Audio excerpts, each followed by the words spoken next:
खबर थी 23 नवंबर 2022 को पैट हो चुका था 2022 वाला, उसका रिजल्ट आया था जनवरी में।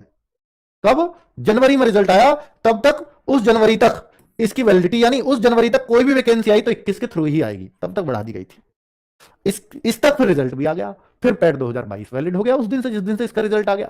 फिर वो चला, इसकी वैलिडिटी नहीं बढ़ी। अब 23 में हो सकता है ये जरूरत पड़े पैट 2023 में, पर पैट 2023 की वैलिडिटी बढ़ने से बच्चा नाखुश होगा। एक तो वो जो इस दौरान, देखो पैट 2023 और आज 2025 चल रहा है, जिसकी इस दौरान एज हुई होगी, 12th हुई होगी, वो कहेगा मुझे तो पैट देने का मौका ही नहीं मिला, मेरे साथ अन्याय क्यों होगा। बोलो चलो, जिसने नहीं दिया उसकी अपनी गलती, पर किसी की तो एज भी तो हुई होगी इस दौरान, उसकी क्या गलती? वो पहले अंडर एज था इसलिए नहीं दे पाया पैट को, अभी उसकी एज हुई है तो उसकी तो कोई गलती नहीं है। ठीक है बच्चों, अभी देखें क्या पैट 2023 की वैलिडिटी बढ़ेगी?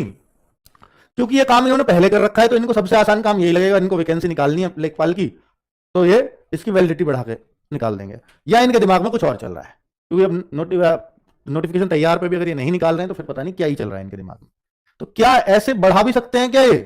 क्योंकि 2021 की बढ़ाई है तो बढ़ा तो सकते हैं। उस टाइम किसी का कोई विरोध नहीं हुआ था, बच्चे थे पैट 2022 नहीं तो 21 से कोई नहीं, ऐसे बच्चों ने मान लिया था, तो उस टाइम किसी को कोई ऑब्जेक्शन भी नहीं हुआ था। पर इस बार ऑब्जेक्टेबल है, तो भाई अब ये क्या बढ़ा सकते हैं? तो मैं आपको एक बात बताऊं, अगर आप पहले तरीके पे ही जाते हो तो आप बढ़ा दोगे, और अगर आप दूसरा तरीका यह बढ़ाने का कि आपने क्या नोटिफिकेशन में लिखा था पैट के में कि हम इसे बढ़ा भी सकते हैं वैलिडिटी, भाई जहां आपने 1 साल वैलिडिटी लिखी है नोटिफिकेशन में साफ साफ, तो क्या आपने नोटिफिकेशन में यह भी लिखा था कि इसकी वैलिडिटी जरूरत पड़ने पर बढ़ा भी देंगे? तो ऐसा तो नहीं लिखा। तो बच्चे के पास क्या ऑप्शन बन जाता है? बच्चे के पास ऑप्शन बच जाता है कि वो कोर्ट चला जाए। अब पैट 2023 पर भर्ती आएगी तो हो सकता है बच्चा कोर्ट चला जाए और वो कहे कि भाई ऐसे कैसे अपनी मर्जी से बढ़ा दोगे, मेरी एज, और उसकी ज्यादा सुनेगा कोर्ट, जो मतलब ये जिसकी एज नहीं हुई थी उस दौरान, ये कहेगा मैं तो उस टाइम, मुझे तो जिसने नहीं दिया वो कहेगा मैं उस टाइम जानता ही नहीं था, मुझे बाद में ज्ञान हुआ इस बात का कि भर्ती भी निकलती है, तो मेरे से ये मौका क्यों छीन रहे हो? तो बात तो उसकी भी जायज है, और जिसकी एज नहीं हुई थी वो जाएगा कि भाई मैं तो, मेरी क्या गलती है, आप ऐसा तो इसे ही बढ़ाई जाओगे, पता लगे कि 10 सालों तक इसी से नौकरी निकाले जाओ, फिर मत लो पैट। 10 साल तक अगर इसे ही बढ़ाते रहे तो उन बच्चों को तो जो समानता का अवसर है वो खत्म ही है, जिनकी एज होती जाएगी उनको कोई चांस ही नहीं मिलना है ना। तो उस तरीके से मतलब अगर देखा जाएगा तो इस पे ऐसा मतलब एक अवसर बन जाता है कि अब ये विवादों में आने से पहले ये भर्ती विवादों में जाने का। ठीक है, दूसरा, लेखपाल वैकेंसीज अब कब आएंगी? लेखपाल की वैकेंसीज अब तो तब आएंगी जब इस पैट का कुछ समाधान हो जाएगा। पैट 2023 से बच्चे वैसे ही दुखी थे, ये डेट निकल गई तो बच्चों को मौका मारी, एक भर्ती अटकवा दी।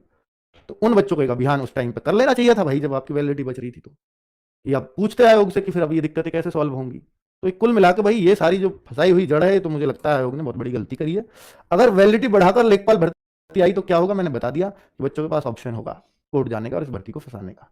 फिर कितने दिन में सुलटेगी नहीं पता, भर्ती पर रोक लगेगी नहीं लगेगी, ज्वाइनिंग पे लगेगी नहीं पता कुछ भी, क्योंकि भर्ती स्टेट में आती बाद में, कोर्ट में बच्चे लेके भागते हैं किसी भी भर्ती को। ठीक है, तो ये आयोग को सोचना पड़ेगा कि इसका क्या सॉल्यूशन दे सकते हैं, क्योंकि भर्ती कोर्ट में ना आयोग को अच्छी लगती, ना बच्चे को, ना सरकार को, सबको करती है। ठीक है, चलो, क्या यह भर्ती बिना पैट आ सकती है? यही ऑप्शन बचता है, अगर बच्चों को खुश करना है तो भाई यही लाओ, और नहीं तो अगला पैट लो 1-1.5 साल बाद लाओ, फिर जब आपका पैट की सारी तैयारियां हो जाए, है ना।